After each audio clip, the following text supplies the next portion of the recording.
Why was that not up there with Every Rose Has Its Thorn? You have a hit right there Yep. waiting to be released, and they didn't. Got you lined up with Circus Magazine. We got you lined up with Hit Parader, Metal Edge. Hey, we bought ads for all these magazines. There was none of that. It's funny you mentioned Janie Lane because he actually flew out to New Orleans to possibly be the lead vocalist for Lillian Axe. Life can kick you in the ass. And I mean, I can barely remember a time when it wasn't kicking mine at some point. Silent words and whispered songs. Will you still love me when I'm gone? That opening guitar riff, I can't fucking sing guitar riffs. But also the fact that none of us are total dicks. I mean, I'm like 90% dick, not total. The record label so failed them on that first album. I remember getting the cassette. I'm an old fuck. You know, he doesn't sound like too big of a douchebag, so... there was an engagement ring somewhere in there, too, but I lost that. But... She was 19. Hair black as the dead of night. As you say, you can get any man that you want, but keeping one is a different story. Everybody knows I love pussy ballads because I'm a big pussy. Isn't that right, Brian? You have big time. Oh, shit. I didn't see that part coming. Like, oh, you completely fucked with my mind here. I like to play the penis bass. Oh, God. The skin flute. Remember, ladies, he's single. It's time for you to shut the fuck up because we got to get rolling. Look, I came here to do two things. Chew bubblegum and talk hair metal. And it looks like I'm almost out of bubblegum.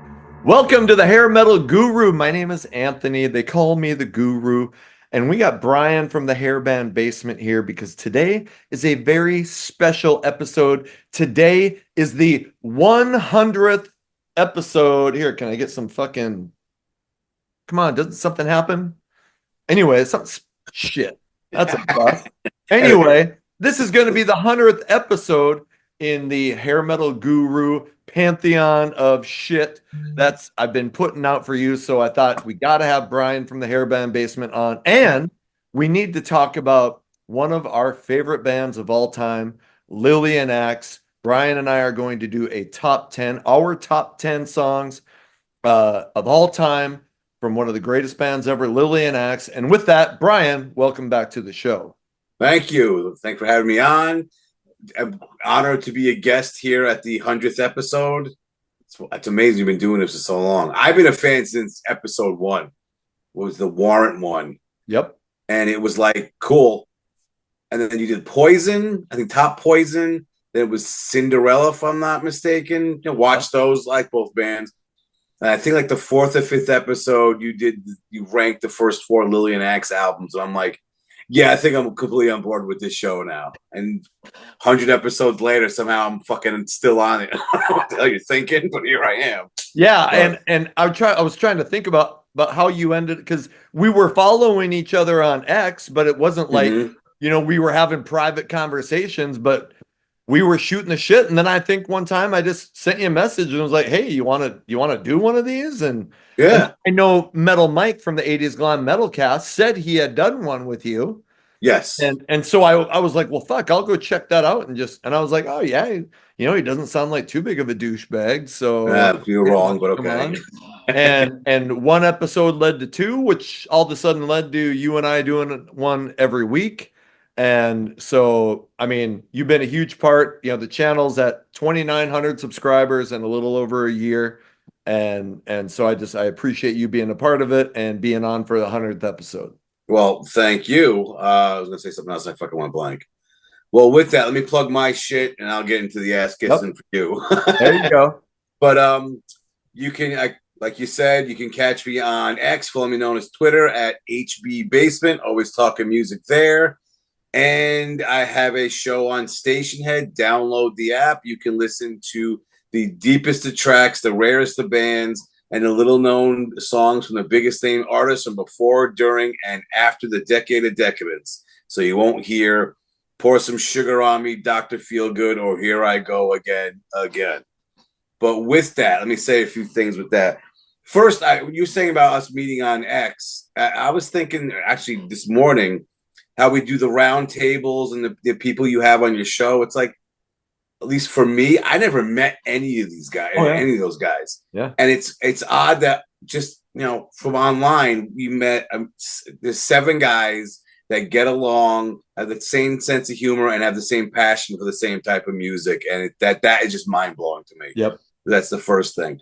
But also a couple of weeks ago, I started realizing that like my numbers on X and Station Head were going up, and and it hit me. It's like because I'm on this show, and I even texted you a couple of screenshots. Some people messaged me on the app last week or so, saying how love the show, love what you're doing. I heard about your show from Guru. Oh, hey Bryan, I've seen you on Guru's show. I love the songs you play, all this kind of shit. So I got to thank you for having me on here and appreciate the stuff you've done for me just having on the show. With that, because you said this, oh God, a while ago, you're going to send me some shit. Well, a couple of days ago, my wife says, "Did you order a package from Amazon?" I go, "No, what the fuck?" And she's like, "Well, it's coming. It's supposed to come tomorrow." And she's like, "It's coming Friday." And I'm like, "I don't know what you're talking about." And then she said, "Yeah, it's coming from North Dakota." And I just started laughing. I know exactly where that's from. Know exactly where that's from. So it came in today. So now I got stuff to show the viewers. There you go. Sent me a bunch of shit from magazines. This is, I don't know if you can see it, the Great Radio Controversy. It's upside down. It's upside down. What a fucking dummy. There we go. Great Radio Controversy by Tesla. That's pretty fucking awesome. Great album. I want to bend these things. Then you sent me, sure I got this the right way. Iron Maiden. This is fucking sweet. From Somewhere in Time. Yep. That's awesome. Let me do the Maiden ones. Get that over there. I want to rip these. This one is awesome. This is the song that got me into Maiden. Right. Fucking great. Then you got one from Rush here. This is fucking sweet. Love this. Great band, though not technically hair metal, though I've talked about them on here. This I didn't see at first. I was going through them. I must have stuck to another one. This is a great album. Bonfire. I love their Fireworks album from 87. Right. Fucking great. Then I got this album, doesn't get much mention, though I've mentioned the band numerous times from Mindcrime, but Rage for Order. Fantastic album. This one, I can't wait to hang that one up. That's awesome. And then I think I've seen people post this online. Great White for Wait. That's the song that got me into Great White. White Lion. White Lion. So White. I kept saying Great White Lion. Sorry. This, I mean, come on. You know how much I love this album. Yep. Love this band. That's fucking awesome. Yep. Try to go through these faster. Sure. Got a couple here from Pantera. That's awesome. But you also got on the other side. Yeah. That one. I don't know which one you sent me initially. That's a tough call. At first, I was thinking Pantera. I cut out the because I was like, I remembered you saying that you like them, and then I was like, oh fuck, Queensryche on the other side. I'm like, you can't lose with that. But then you got me this one, so I can hang that one up. I don't want to put there's no room here. And then this fucking album I love, Blue Murder's debut. Yep, great album. I mean, Tony Franklin's fretless bass on that got me to buy 2 fretless basses, and a couple of more. Love this album, Slick Toxic, Hell of a Time. Yeah, that was the song that got me into the band, made me get the album. One of my all-time favorite albums. And this is my personal favorite one you sent me. Maybe not my all-time favorite album, but it's a great album. But this ad is great for Pretty Boy Floyd for what's what, Rock and Roll? Yeah, Rock and Roll. Great album. I love the over-the-top glaminess of this. The only picked black, white, pink, and the red lipstick. Yeah. This is fucking awesome. Yep. Wait, but there's more. You also sent me, let me see here, this couple of shirts. You can see that. Motley Crue. Right. Too Fast for Love. Favorite album by them. Like, that album's great. And this last one, this morning, literally, I was saying to myself, I should get myself a Def Leppard t-shirt, especially after we did the round table. Right. And check that out, see how I feel about Love Bites. But this awesome album, Pyromania, fucking great. Dude, thank you. That is totally awesome. Oh, yeah. Cool shit. Tomorrow I'm going to go out and get some frames, put that shit up there. Hopefully by next time on the show, I got all these blank wall whiteness covered up here. But yeah, thanks a lot. It's real cool that you did that. Oh, yeah. No, and I was just, I'm always flipping through mags, and then I just started thinking, I'm like, I got to send him some shit. And so then I would just be like, oh, shit, I remember hearing him talk about that band. So, oh, Pantera, clip that, Iron Maiden, so whatever. So I was hoping to find, and I'm gonna keep looking. Maybe I'll get you some more down the road, but I'm always on the lookout for shit that you're into. So, and I knew you had to up your shirt game. So, Yeah, I definitely did. Well, that was the thing. I'm looking at these going, wow, he really knows me. There was an engagement. There was an engagement ring somewhere in there too, but I lost that. Well, but thanks again. you know, Appreciate everything you've done. Awesome. the only person that I've met that Jeremy that has done the roundtables has been in Fargo a couple times. But shit, I thought you met Jay too. What's up? I thought you met Jay. Shit, Jay came from Iowa for like when I was doing a sale of all my shit, so he came down for it one day. So I have met Jay. But yeah, it's weird how all these people that I communicate with on X or through the channel that I have never met in person, but I'm kind of a homebody. People might be surprised to know. So I'm like, shit, I interact with you guys more than I interact with almost anybody, through doing this channel. But also the fact that none of us are total dicks. I mean, I'm like 90% dick, not total. Right. But still, the fact that it's just like those round tables, we have a good time just bullshitting with each other about music. Yep. It's like back in the day when you used to sit around with your friends, talk about albums and stuff. And that's what, a comment that I've gotten from numerous times is that guys will be like, hey, I love watching you guys go back and forth. It reminds me of me and my buddies back in high school. Yeah. And I take that as a huge compliment because if that's what it feels like to you, well, that's what we're going for. Yeah. With that, I have a couple. Are we done kissing each other's asses? Let's fucking yeah. All right, get on with the show, douchebag. Let's do this. Yeah. Okay. It's time for you to shut the fuck up because we got to get rolling. This is an original ad for the live album from 2002. That's a really good live album. One of my favorite live albums. Right? I mean, Ron Taylor, on vocals.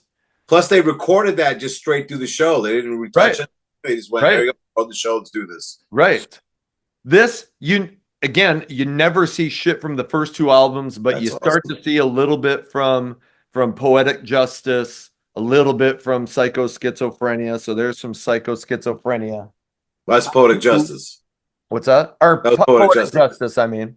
I do have stuff from the first two albums that I found on eBay. This is just an album flat. That's awesome. For the first album. And I have on my wall like a 36 by 24 big poster from this album too. I'll maybe put that on there. Like when I edit, maybe I'll put that in there. Remember I told you I spent $12 on an album sleeve without the album for Love and War. Well, there is that. That's so cool. And it was in perfect. So I just had to trim the edges, but it was in perfect shape. Fuck. Love that. And then you saw this on X. So if you follow me on X at Hair Metal Guru, I share most of the shit that I frame, but this is a bigger one. This is for Psycho Schizophrenia. That's cool. Yeah. On tour now. So, like they would give this to the places they were playing and they would fill it in, here's where we're at and the date. So anyway, Psycho Schizophrenia. And with that covers the first 4 albums and the live album. And with that, we decided to do a top 10. Like the first episode, Ryan and I did 12 songs, but it just makes more sense to do top 10. So top 10 songs from Lillian Axe. And I was telling you before the show, I'm like, fuck. I felt like I was looking at some of these songs and they were like looking back at me crying, going, you're really going to leave me off the top 10? You fucking asshole. Sophie's choice of songs. so there, I mean, we've talked so much about this band. So, I mean, there was, I love all of these albums. So there's a ton of songs that I had to leave off. So it was difficult to narrow it down to the top 10. But with that. Well, that was the thing. I was going to say that we should do something like this. And especially after seeing the Warrant one. And I was thinking, I don't know if Lillian Axe is that popular of a band to make a whole show about. And then you texted me, hey, you want to do top 10 Lillian Axe? I was like, fuck yeah, let's do this. Let's definitely do this. The early Lillian Axe episode that I did that was like the fourth or fifth episode, that thing's got a lot of fucking views. So it's like, Lillian Axe isn't that popular nationally, but the people who know of that band fucking love that band. So, I mean, anybody who loves Lillian Axe, I'm sure was spreading the word and getting it out there. And so, yeah, I'm sure some people heard us talk about it so many damn times they went to go check them out. Right. Because there was someone, was it on, I can't remember, it was X or in the comments section here on YouTube, where they were checking out some band. I forgot what it was, and I said in the a response like, "Now you go check out Lillian Axe." It was like you got to get on top of that.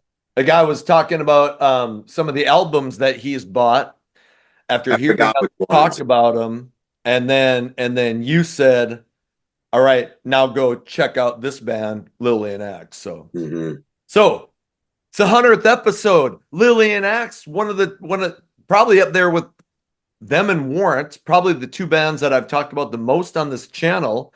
So I figured for a special episode, let's go with a special band. 10 songs from Lillian Axe. Bryan, let's get it rolling. What is your number 10 from this band? A couple of things before I get to that. First of all, I can't remember if it was a comment because of my rant about Love Bites, and I can't go through this album without bringing up the shit show that is Love Bites. Or the stuff I said, it might have been the stuff I said, how I wasn't too crazy about the Uncle Tom's Cabin video. And someone said, geez, Bryan doesn't like anyone or anything. And I was like, well, today you're going to see, no matter what songs we have on our list, I'm going to like all of them. I can't see a song either of us pick. Well, I've made my own list. I'm going to like it. That we picked that I'm going to be like, ugh, no way. But the first thing, this song didn't make my list, but I got to give it a special mention. The song Dream of a Lifetime. That was the song. I saw it on Headbangers Ball, saw the video for it, and that was the song that got me into this band. Went out and got the cassette because I'm an old fuck, and been a fan ever since. I mean, I literally had the band play it at my wedding. That's how much I like this band. Right. But didn't make my list. My number 10, though, is from the same album, the debut from '88, Misery Loves Company. Such a damn good song. It's probably one of their heaviest songs. Yeah. That riff, that great stuff. And it's a great tune about having a shitty day. That's pretty much about. I mean, one of my favorite lines is, "I got a ticket where my car broke down." It's just like, ugh. I mean, and what's the other one? "Start living good. The IRS takes that." I mean, it's such a great song, and I love the part when Ron goes, "Stevie," and the solo kicks in. I always like stuff like that. It's one of my favorite songs off the album. And I mentioned the live album. It's what they open up the show with, and it's just kick-ass. Such a kick-ass too. When you said "start living good," the IRS takes that. Well, then the next line, he goes, "On top of that, it looks like I'm going bald." Yeah. That was hilarious. But yeah, great guitar riff and the one of the catchiest, heaviest songs in the Axe catalog. So yeah, it's such a good tune. Yeah. And it's a good transition because my number 10 is also Misery Loves Company. Yeah. And we didn't share lists. I promise. No, we didn't. So, okay, it is. I will back up though, because I also have a 10B that I wanted to mention, like you did with Dream of a Lifetime. The only reason this song didn't make the list is because I thought, well, it's a cover. I'm going to leave it off. It would have made my top 10. It's a song off Love and War called My Number. Mm-hmm.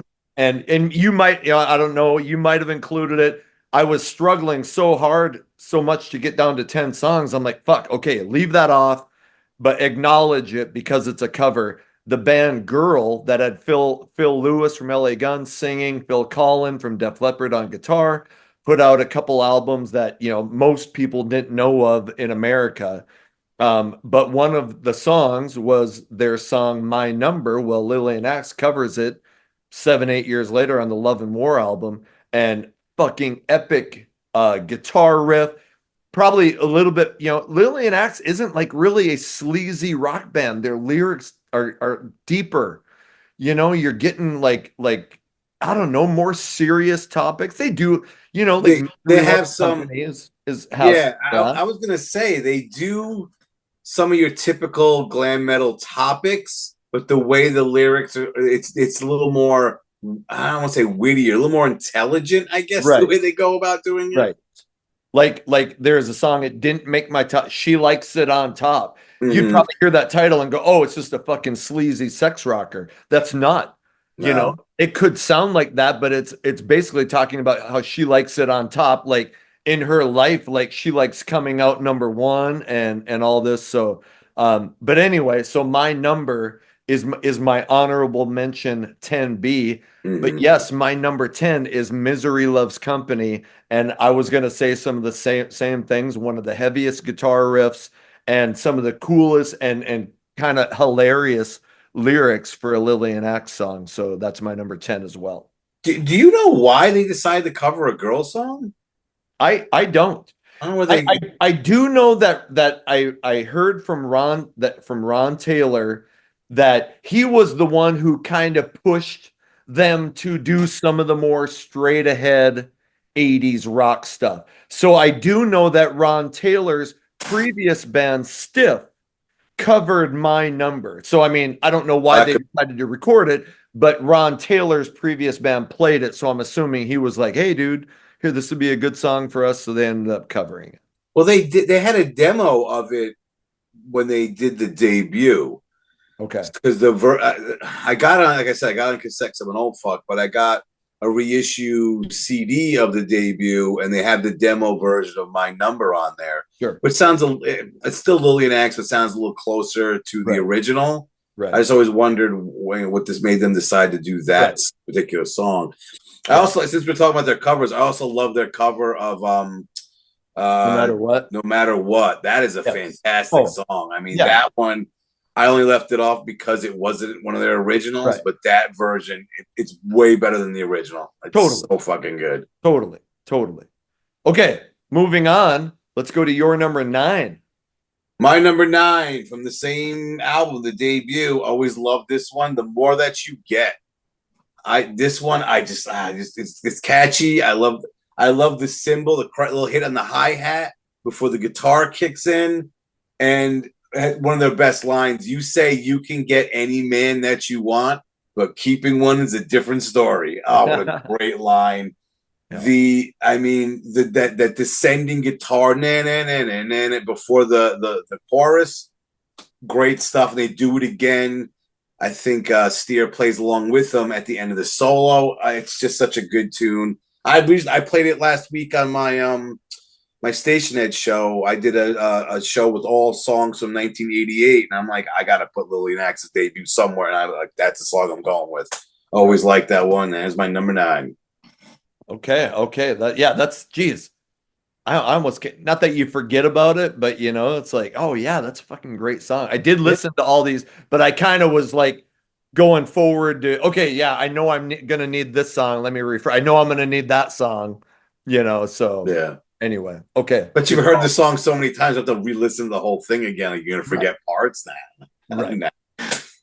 My number 9 will be the first entry from Psycho Schizophrenia from 1993. And this is definitely, I've said that this album to me fits in with the other albums that definitely changed from the hair metal days, became a little bit darker, a little bit deeper, but did it so well. Wingers Pull, Warrant's Dog Eat Dog. I count Every Mother's Nightmare, Wake Up Screaming. Psycho Schizophrenia is I'd also say Crew 94 Crew would be 94. then too. Yes, Crew 94. So deeper, dark, but they always had some deeper stuff. But now has it's this melodic intro, Good one. and I'm a huge nut swinger for Stevie Blaze's lyrics and the intro to this song. So it goes like this. Well, I felt this coming on for a long, long time. When everything turns red, it's such a bad sign. Just a little bit of light would have helped me see that every loaded gun wasn't aimed at me. Oh, fuck, I just get goosebumps when I say that last part. I just like, oh my God, I can't believe that's what he said. That it makes so much sense. So, and then it kicks in, and then there's another melodic breakdown later. But the beginning of that song is one of the catchiest intros to any Lillian Axe song, and that's why I had to include it. There's another breakdown later where he does something similar, and the lyrics are amazing to that. But that's what brought the song in at number 9. And man, that Psycho Schizophrenia album, I think being 1993, I don't know if it got the chance that the first 3 albums did, but if you're out there and you haven't checked it out, give it a shot. Yeah, that's a good pick. But also in that album, he even says a lot how he became more spiritual. Yes. And a lot of the lyrics have Can you changed. hear that? It was different because of that. Yeah, he does say that in the liner notes. But yeah, I got a few from that one too. That's such a fantastic album. And like you said, it was that like between 92 and 94 where some of these bands tried to do the same and just didn't go anywhere, and others were trying something different to kind of go with the times and put out some fantastic stuff. Yep. And yeah, Psycho Schizophrenia is an incredible album. Yes. I just had to let Charlie in, but while I'm standing up, you'll see there's my Lillian Axe big poster. You can That's see awesome. you can see a Skid Row one. There's a Wild Side, Under the Influence, and there's a Sleazebees Screwed tattooed. So anyway. Nice. Okay. Remember, ladies, he's single. Yeah. I wonder why he's single. Geez, girls come over and they're like, don't call me, I'll call you. Okay, sounds good. Okay. All right. Shit. Whose was that? That was my number 9. That was your 9. We're on to your number 8. My number 8 is also from Psycho Schizophrenia, not the same one, but it's Crucified. Oh yeah. And it's such a great start to the album with Blaze hitting that guitar and then kicking into that riff. Nah, nah, nah, nah, nah. Oh yes. My God. Yes. And it's like they hadn't. I remember getting this, putting it on, and going, "Oh man, they haven't missed a beat since the earlier album. This is awesome." Yep. And that's just the beginning for the lyrics kicked in. But I don't know where I'm at here. I always like the line, "Under attack, feel the scars on my back. I think it's time for a needed vacation." It's such a good song. The chorus is great. And even with I'll say there's a few songs on this list. The live version on the 2002 album is awesome too. And yeah, this is one of my favorite songs off the album. Yeah, I'll just. It didn't make my list. It did make my honorable mentions. That opening guitar riff, like holy shit. And I mean, the lyrics all over that album are phenomenal. There's not one song where you couldn't pick some lyric that you're like, holy shit, like that one just hit you right in the fucking feels, you know? Yeah. Okay, great call. My number 8 comes off the Love and War album from 1989. It's weird, you know, the debut came out 88, Love and War 89. Then you had 3 years till Poetic Justice 92. Well, they had issues again came out in 93. So they had issues with MCA. That was the problem. Exactly. And that's they put out the Out of the Darkness Into the Light, the compilation to get out of that contract before they did the Poetic Justice and Psycho. But I've said before that Love and War, I know when I did the rankings of the albums from 88 to 93, Love and War came out on top. That could change, and I'll give a brief glimpse that once you get to the end of this episode, that was supposed to happen during the happy 100th episode. 100th episode. All right, here we go. Fucking now, what about do that? There you go. There it is. Fix nice. My shit. Rave. Okay. So, when you get to the end of this episode, you might be like, "Is Love and War his favorite album?" Anyway, I'll talk about that later. My number 8 is The World Stopped Turning off Love and War. It's got it's kind of a moody, dramatic intro. I can't remember but it's like, I watched you bathing, and it's like fucking, it's kind of spooky, and then when you get into the chorus, Ron Taylor's voice is just like hitting fucking notes that you're like, holy shit. Chorus is catchy as hell. I didn't write down. I wrote down so many lyrics. I didn't write down any lyrics from this, but just a mood. This is kind of where they started getting into experimenting with longer, more dramatic songs on this album, and that would continue on when you got into Poetic Justice and Psycho-Schizophrenia. But great lyrics and one of my favorite songs from the band. So World Stop Turning. That's a fantastic pick. That is a great song. It didn't make my list, but it's on my honorables. Yeah. And I would say on that album, that's probably the closest song they have to a ballad out of the whole album. They really didn't have it. But yeah, that is such a good song. Oh yeah. I'm again, it's only 10. I had to make some cuts. You're right. They're you know, and they're a great ballad band, but there's not much for a real ballad on Love and War. Yeah. That's probably the closest. Yeah. All right. That's a great pick. Your number 7. My number 7 is from Poetic Justice. And I first heard about this song. These guys were on a local radio station. I used to live on Long Island, WBAB. And they had a metal show on Sunday nights at 11 called Fingers Metal Shop. The guy's name was Fingers. Yeah, I think he's still a DJ there. I think he's a morning DJ now. And when this album came out, he had Ron and Steve in, to promote the album. Yep. And they were talking about this. I actually didn't buy this album. I got it from the radio station. They said, hey, 10th caller, call in. You get, Poetic Justice from Lillian Axe. I'm on the phone. They're like, hey, you got it. Yeah, I'm fucking there tomorrow. I'm picking it up. But it's the song Body Double. Oh.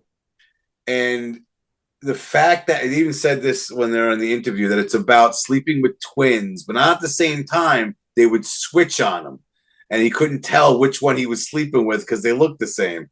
And I was like, what a concept for an album, for a song.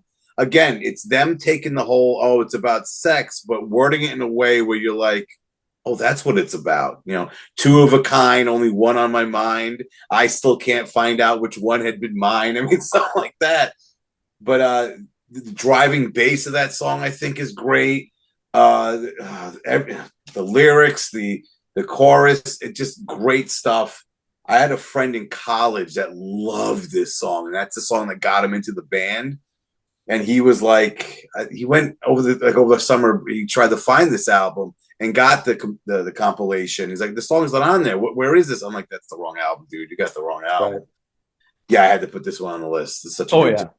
I love that song. It didn't make my list.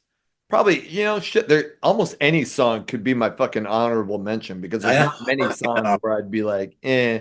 So yeah, great song. So okay. My number 7, okay, here's where the pussy ballad comes in, because I don't know that World Stop Turning might be close to a ballad, but that chorus gets pretty intense. So, here's my second from Psycho-Schizophrenia. Fuck. The Day I Met You. I mean, that should have been like the fucking wedding song of the 90s up there with Bryan Adams, Everything I Do, which became maybe that and Love of a Lifetime from Firehouse. But simple, well, I mean, I don't play guitar, but just sparse acoustic guitar. Nothing else along with it. That and Ron Taylor's voice. And it's just a heartfelt love song, but it's not like cheesy, like, oh baby, it's just amazing. When I was younger, and when you had a girlfriend, you'd always make them mixtapes and shit, or at least I did, and mix CDs when that finally became a possibility. And this was always a song that I would put on there, and to me, if I've been married once, if I ever got married again, this would be something that I would consider playing, for a wedding. So phenomenal ballad. Let me say that it's a good tune. It's not on my list, but it's a great tune. Yes. But also, like you said, it's just Taylor singing and Blaze on an acoustic guitar. And there's videos out on YouTube of them doing that. One I watched, they were at some record store promoting Poetic Justice, and it's just those two killing it. Yeah, it's amazing stuff. And I'm like, holy shit, I want to say that might be the only song they really did that on. Yeah. Think about that. Um, the needle and your pain off Psycho Schizophrenia was also kind of just acoustic, Wasn't? Yeah, but yeah, and that's not on my list. That's a fucking great song it's a too. really good song too. But just acoustic guitar and Ron's voice. But I mean, when you hear it, if you know Ron's voice, you know fucking yeah. I mean, that guy's like a magician with that That's voice. amazing. One of Yeah, my favorites in the genre, yeah, easily. totally. Okay, we're on to your number six. My number six, another one off of Psycho Schizophrenia, Deep Freeze. Love this one. The great guitar work leading into the song, and then it kicks into it's like almost like an Egyptian sounding guitar.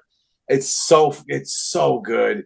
I mean, it's like I said before, Steve wrote these lyrics after becoming spiritual. He does mention how he kind of had this almost like awakening after kind of getting in touch with himself, I Yep, guess. And yep. that's what this whole song's about. I mean, I love the chorus leading to the name of the song. It's just so great.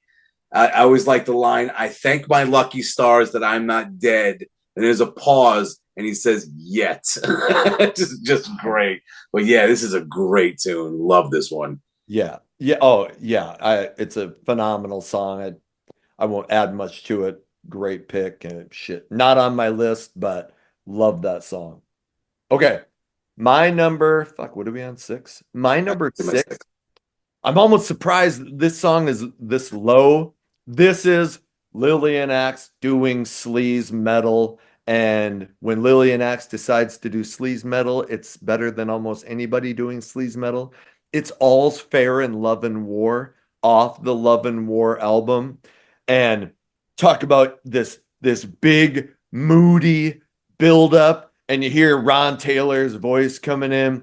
She was 19, hair black as the dead of night. You flashed your eyes. Oh, shit. And it's just building. And all of a sudden, you get to this scream.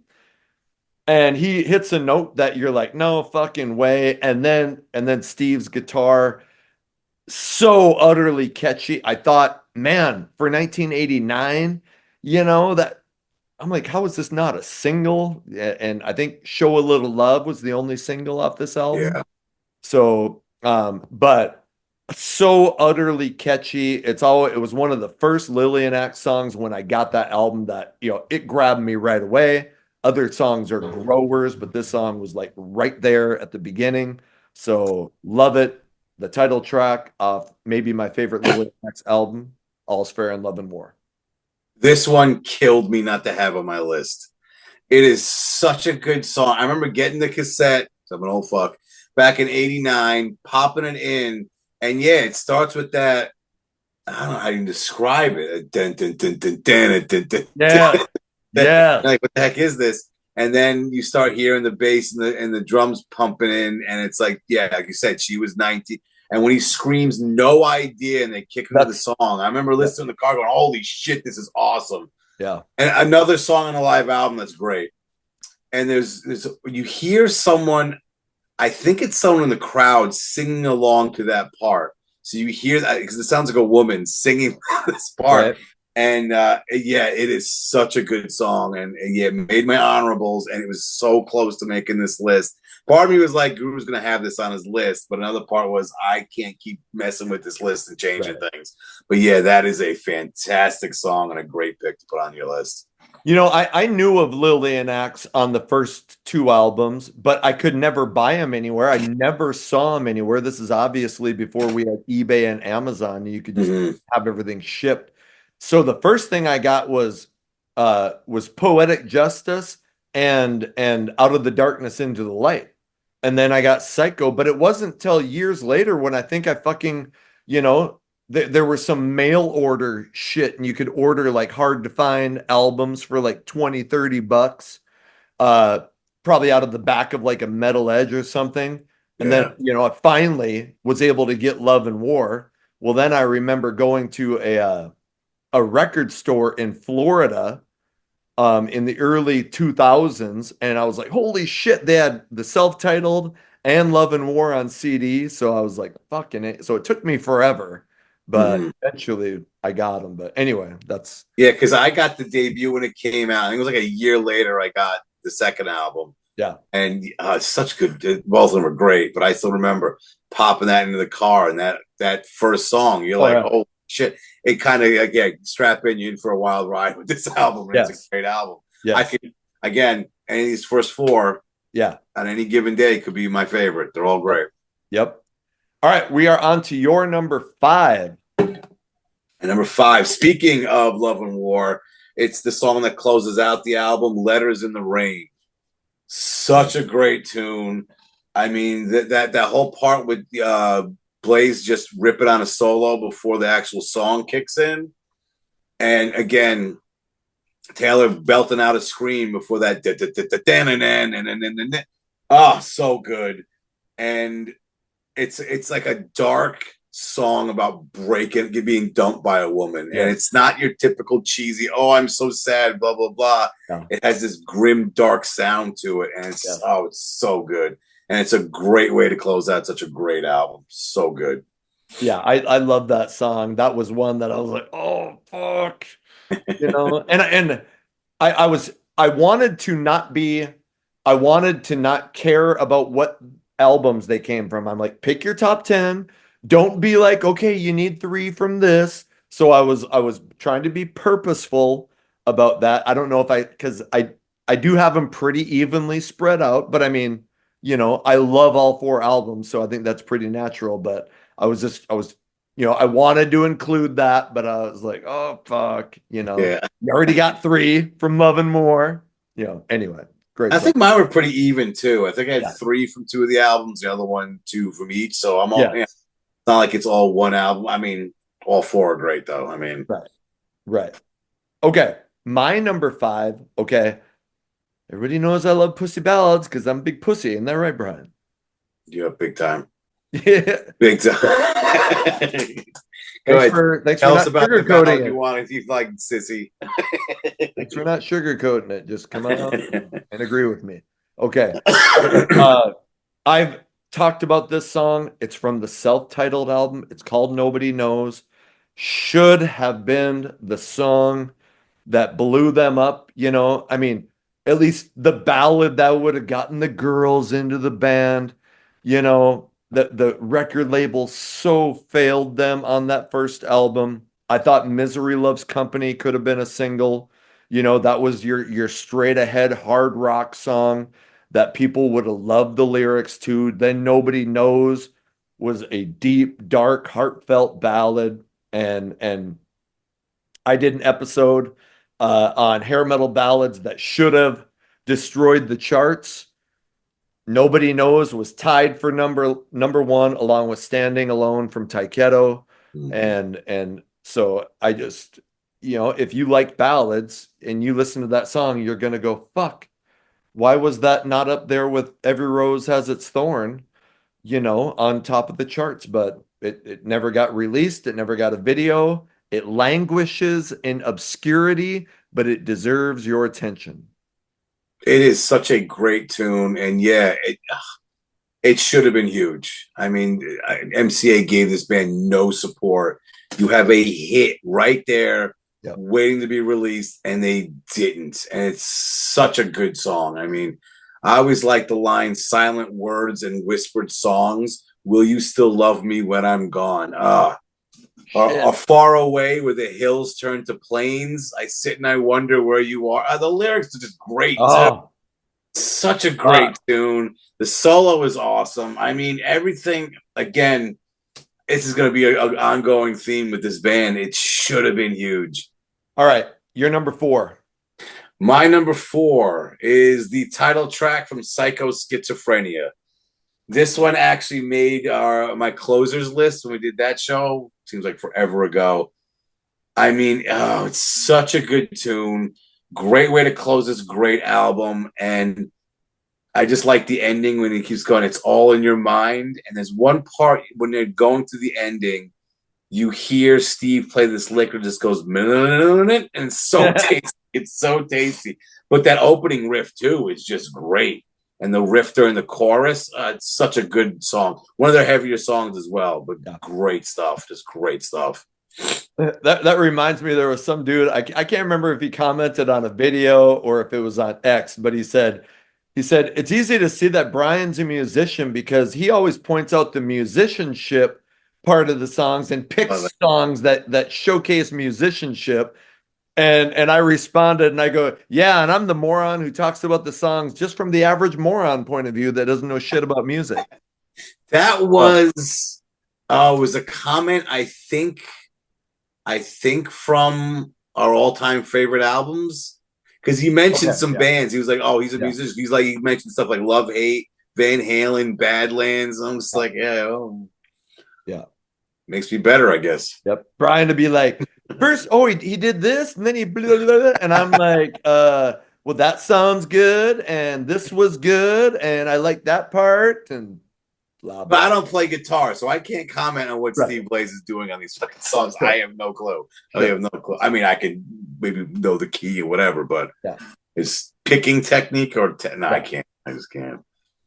All right. I can talk about his nose picking technique, but that's about it. All right. Well, that was your number 4, right? Yes. Okay. My number 4, and this was a single from the Love and War album. It's Show a Little Love. It's fucking that opening guitar riff. I can't fucking sing guitar riffs. But yes. And so good. I mean, to me, this was them just going pop metal. You know, it was so sticky, sweet, catchy, but not in the oh shit, like lame kind of way. Like they did pop metal, but they did it with class and style. And this got a video, but you know, there was no promotion. It got a video, but you never saw shit on them in the magazines. No. Fucking all these magazines from 89 when this album came out, you very rarely saw interviews. You know, and that's the record company's got to be like, hey, fuck, we got you lined up with Circus Magazine. We got you lined up with Hit Parade or Metal Edge. Hey, we bought ads for all these magazines. There was none of that. Yeah. It was basically like they said, hey, we're going to put out this album. We're going to make one video and hopefully it'll hit. But if not, fuck it. You know, we got Trickster coming out next year, you know? Yeah. Well, that's the thing where I think the only thing I've ever, because some people, you and other people on X will post stuff from all these magazines. I think the only thing I've ever seen talking about this album was a review, I believe, on Kerrang, where it gave it like whatever how many the highest Ks are, 5. Yes. And I think we even talked about it, where the guy says, I hope MCA doesn't wank around with this album like they did with the debut. Well, spoiler, they did. Yeah, they totally did. I'm not going to say anything else about the song because that just might be up on my list later.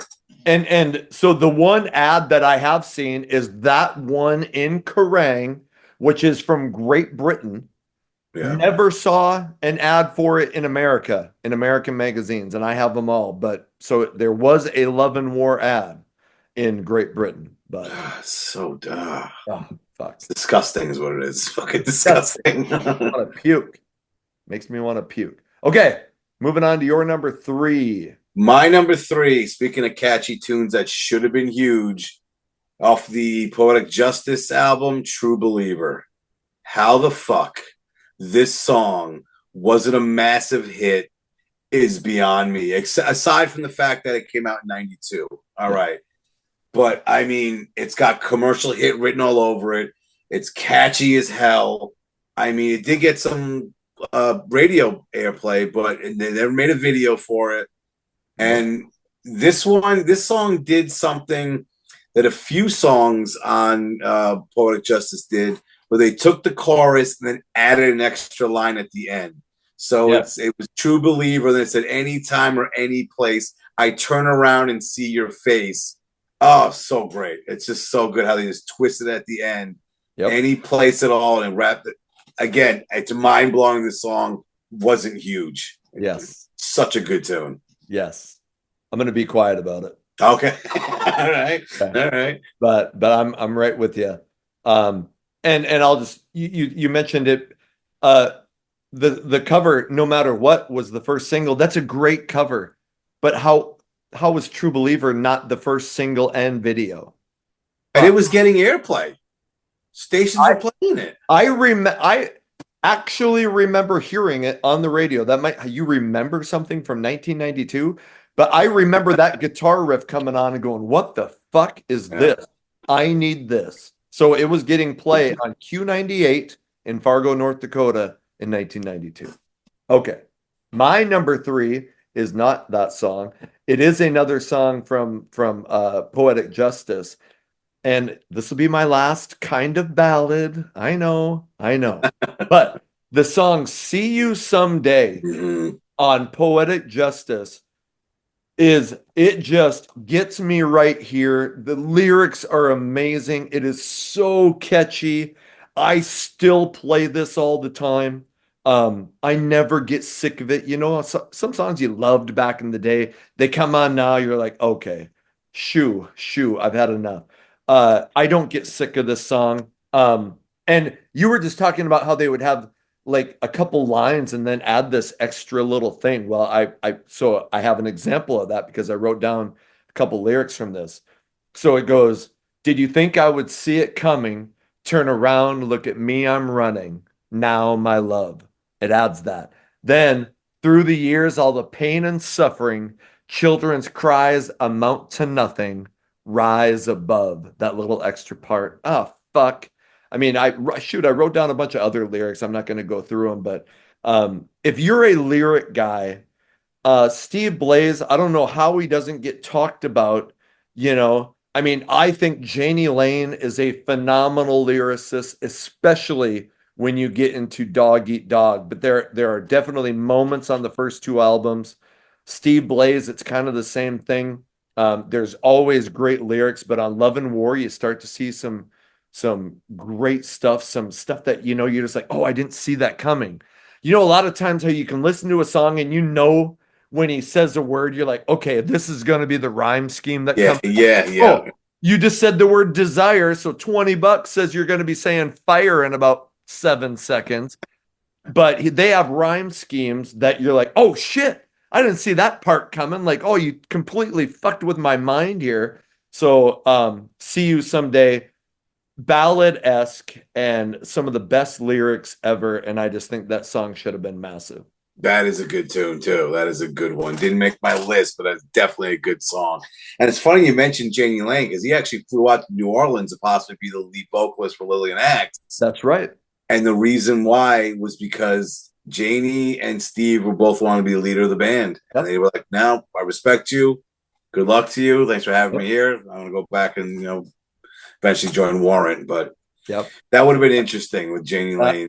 That would have been. It's very tough to have 2 people that want to write the songs. 2 alpha males. Yeah, exactly. I don't know if that would have worked out. Exactly.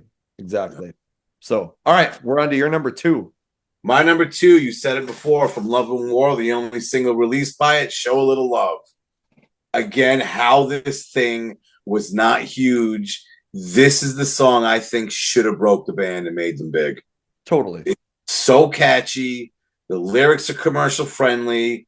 Like you said, the beginning of the guitar is just every time people, you know, you always see like an X. Someone say, "What's a guitar? What's a song that you first hear that you raise the volume on?" This one, I always rate. This is a great song, even though usually when you hear them on Hair Nation, Sirius XM, this is the go-to song they usually play. I'm still raising the volume on it. Oh yeah, I remember at work.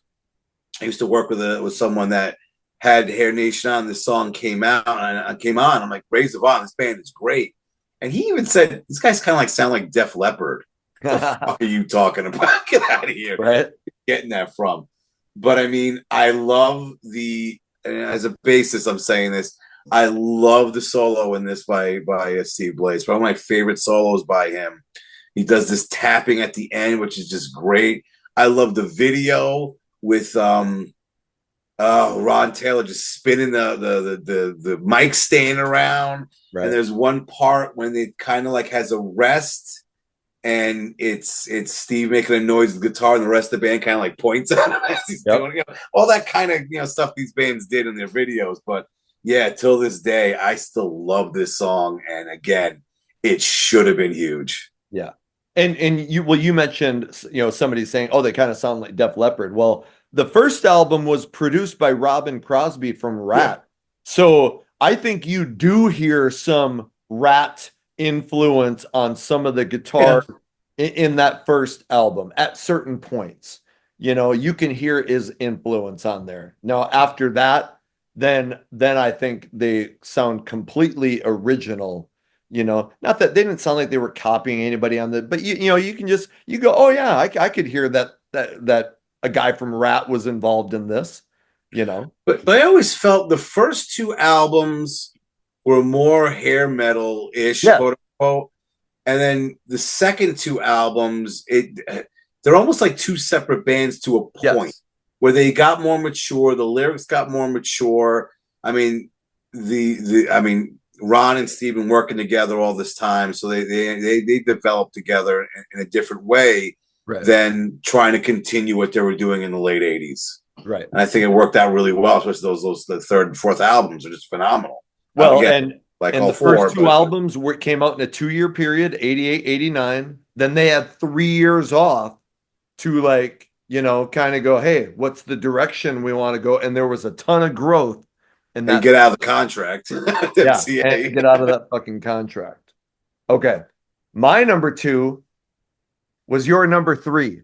It's True Believer from Poetic Justice. And without, like I said, I heard it on the radio and I'm like, oh, it's not very often that you hear a song the first time and you're like, holy shit. There's a lot of my favorite songs, you hear it once, you're like, okay. Hear it twice, you're like, ah, shit. Hear it 3, 4. Now, oh, I love it.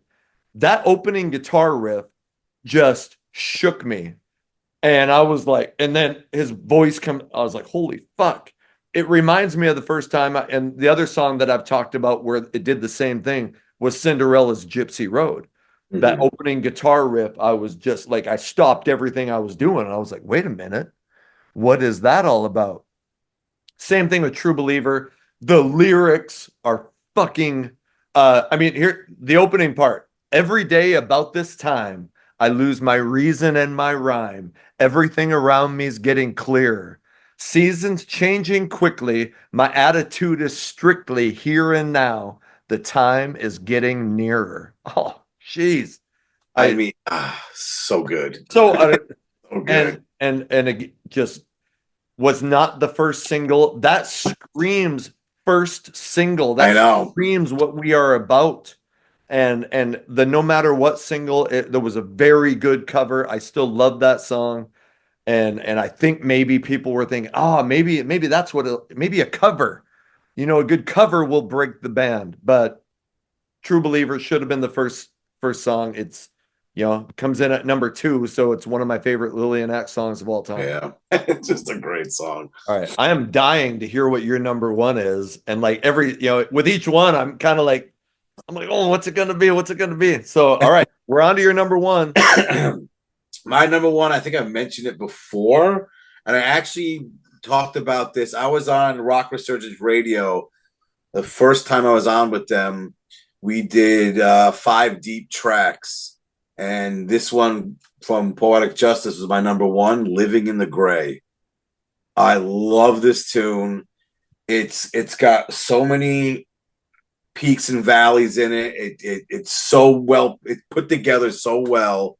And I think that's one thing they started doing, especially during Love and War, but definitely with the third and fourth albums, where they started making more, I don't know if they're really complex songs, but musically more interesting to listen to. Right. And I was going to say about it starts off with that rocking guitar, and you're like, fuck yeah. And then all of a sudden it mellows out, and then it kicks back in. And I think this might be my favorite solo by Blaze. It's just so tasty. He's got one part at the end where he's just like, it's like, oh, God. And it's such a good song. And it's like, what is it? The times are changing. My life needs rearranging. I'm living in the gray. It's such a good tune. I I mean, so many good songs, but yeah, this one is always my go-to. I always love this one. And if someone said, "Who's Lillian Axe? Play something for me," I would probably put this one on. This or maybe like any of the first three I would play for my last three having this one. Yeah. I think okay. And I love that song too. It didn't make my list. It would have been in my honorable mentions.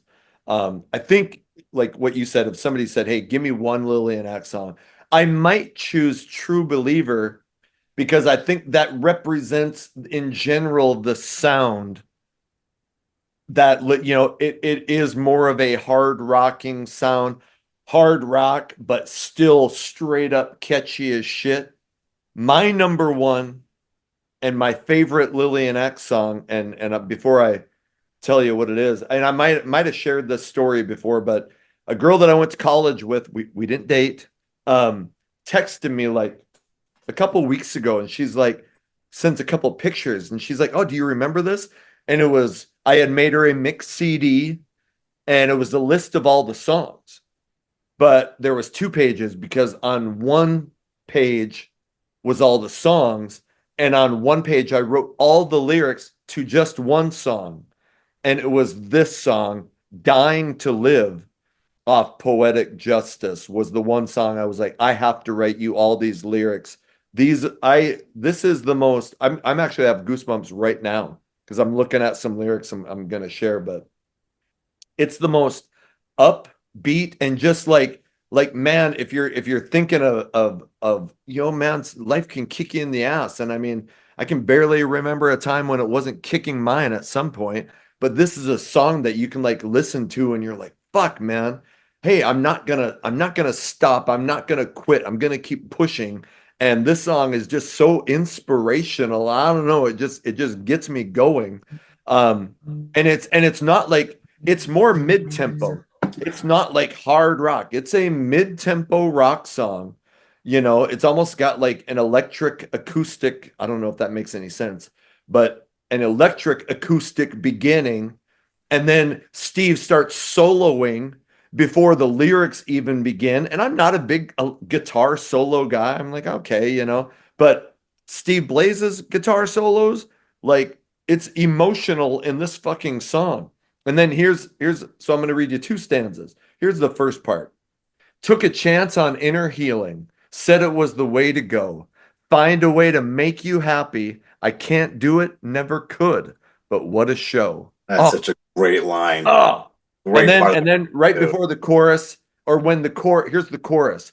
But maybe now, when you lose control, you'll see what I could give.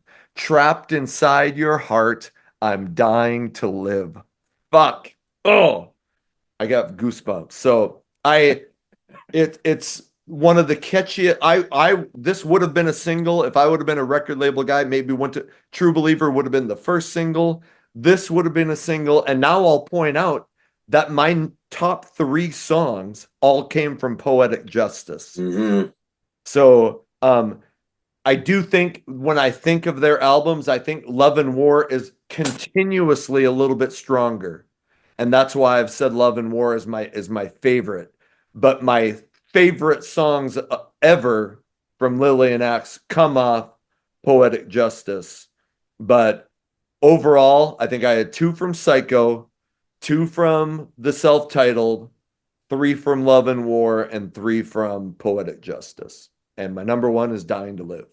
Yeah, that's such a great tune. And the two lines you said from the song, I was going to say if you did. I mean, that one didn't make my list. It was right there, tough down. It was 12. It might have been that. Yeah. And the song All's Fair in Love and War would have made it. Yeah. But yeah, my breakdown, I think I had three from Psycho Schizophrenia, three from Poetic Justice, and two from each of the first two albums. So it's kind of spread out. So it wasn't like I focused all on one.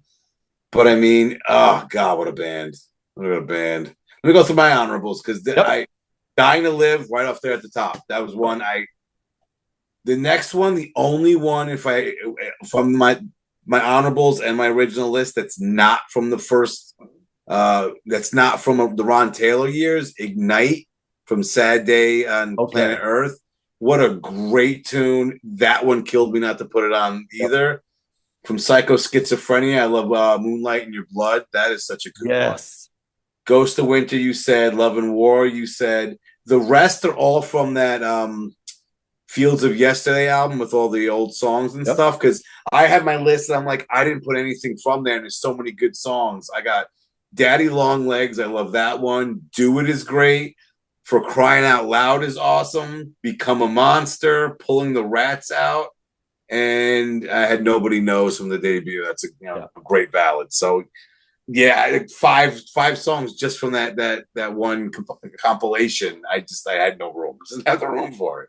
If I would have put every song that I loved as an honorable mention, it would have taken forever. I Yeah. just like right away when I first started this, I just wrote down all the songs that I was like right Mm-hmm. off the top of my head. And then I started going, okay, that's in, that's in. So here's what I had left over just from that list. So The Promised Land. I Mm. love the beginning of that song. Dream of a Lifetime. Shit, that's on Love and War, right? No, is that on the first No, one? Dream of Lifetime's the first song off the debut. Yeah, off the debut. Shit. Laughing in Your Face off the debut. That's a good Go- one. Ghost of Winter. Now You Know. No, shit, that was in my list. She Likes It on Top Mm-hmm. and Crucified. And I could have had many more, but Yeah, it's just such a great band. It's a shame that I was gonna say the music gods weren't kind of them. No, it was MCA just yeah. fucking them over. And Just here, so I'm glad you mentioned one of the newer songs. I have listened, and I do have some of the newer CDs. I feel bad, that I tend to, I'll buy some of that shit. I tend to play it once, and I kind of put it away. I should spend more time with it because I know that Steve Blaze is still putting out top-notch shit. So I just want to encourage people to go buy their latest is from Womb to Tomb, I think. Wasn't that the last yeah. one? So I've listened to some songs. They just put out, I don't know if it was a video, but they put it out, whatever. They were sharing the YouTube. It might have been just a lyric video, but it was kind of about Father's Day. And it was a really cool song. And now I can't remember the title of it. So anyway, I encourage you to go out and check out their new shit. With Well, that, part oh, of the go ahead. thing is, let me just say this, because part of the thing is all the stuff from my list, it's when I was younger, you're more impressionable. It's when I first Totally. got into the band, and it's songs I've been listening to for over 30 years. So Totally. it's like it has more of an impact on me. I'm not saying that the newer stuff isn't good. It's just that connection as a younger person just isn't there. Where I'm not saying it's bad, it's good stuff, but I haven't been listening to it since 1988, you know? Music hits you differently when you are discovering who you are as a person. Yes. You are growing, and those songs are part of your growth. They will always mean more to you. I still discover new songs that I love, but it's a different kind of love than the shit you felt when you were 16 and you're like, fuck, you're like, you're trying to figure out your place in life and what do I do and what do I believe and shit, and that your music is all a part of that. So it just means something different, I think. Plus, when you're younger, you're doing more stuff and have stories attached to these songs. Right, Like, am I going to right. say, oh, I listened to an album the other day going to work? Yeah. Who gives a shit? I You know? listened to an But album the other day sitting on the couch with my dog all day. yeah. Good for you, buddy. Yeah. So, with that, Bryan, 100th episode, talking about Lillian Axe. Thanks for being on, man. Thanks for having me on. Congratulations. We're 100 episodes. Did you Appreciate it. think you'd make it to 100 when you first started this this You, journey? you know, like when I look back, I'm pretty decent. I mean, I was a teacher for 12 years, but still, when I would be like, fuck, do I have the right intro? And you'd be like, it'd take forever before I would record. It'd be like, okay, is everything perfect? I'd write down tons of notes. After like 10 or 15 episodes, you start to get a groove. So like if when people ask me like, man, how do you start this? what I tell them, I'm like, just record your first. When I look back at my first episodes, I used to rank every song on a scale of 1 to 10, and I tried to describe every one of them. And I'm like, fuck, you didn't need to do all that. But I didn't know. You don't know what you Yeah. don't Oh know. yeah. But as you do a couple, then you watch and you get comments and you're like, okay, that's stupid. I don't need to talk about every fucking song on every album. So you get better as you go along. And so I would encourage a You lot of did. so yeah. So I feel so much more comfortable. But right away, I was like, fuck, maybe I'll do this for a month or two and try it out, and then I'll be done with it because it's like a lot of work. Well, it's still kind of a lot of work, but it's not nearly as difficult as it used to be. Yeah, you're not figuring it out. That makes sense. Yeah. Because So, not for nothing, when I first started watching your channel, one of the appeals was, how can I say this without sounding like a total dick, but it was like, I don't want to say amateur, but you were figuring out as you went, yeah. and that was part of the appeal, at least for me. And one of my favorite parts of all your shows, I think you even left it in the opening montage. The montages are great. I thought it was a genius move to have those. But I guess your camera fell. Yeah. It kind of dropped, and you went shit, and then it fell to the floor, and you just went fuck, and you left it in. I'm like, that's great. That's great. It's actual. He's not editing it out, trying to make it look perfect. It's like, no, you're just a guy talking about music you like. Right. And I don't know why I decided to do the montages, but I was like, well, I need some sort of opening. And I'm like, I think if I just get on and say, hey, blah, blah, blah, I'm this person, I'm like, that's not dramatic. But the montages, and I was like, well, shit, you can put your favorite parts or you can put something funny. And you're right.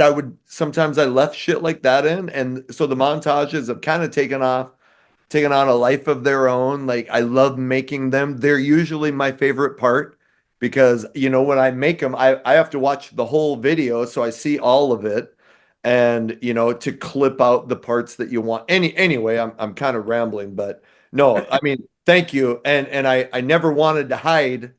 I never wanted to try to pretend like, oh, you're this big knowledgeable. Sometimes I'd be like, fuck, I don't know anything about playing guitar.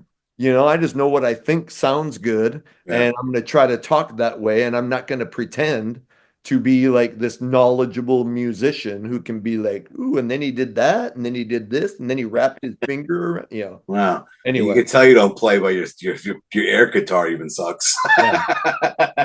I like to play the penis bass. Oh God, the skin flute. Yeah. So, hey, why don't you remind everybody about where to find your shit before we wrap her up? Definitely. I want to close out. I got to say thank you for doing shows like a show like this. I mean, you getting the word out there. You have awesome people like me on all the time, so that definitely helps, or doesn't. Yeah. But you can catch me on X, formerly known as Twitter, at HB Basement. Always talking music there, and you can catch my show on Stationnet on Friday nights. Just download the app, put it in Hairband Basement, join the fun, listen to some deep tracks if you like this genre. Welcome. You're more than welcome to come down in the basement. There you go. Hey, follow me on X at Hair Metal Guru. I have 2 Facebook channels. I have a Classic Rock Fargo and a Hair Metal Guru channel. And just let me say, man, for doing this for about 15 months I was like, you know what? If I get 300-400 subscribers, I'm like, that'll be cool.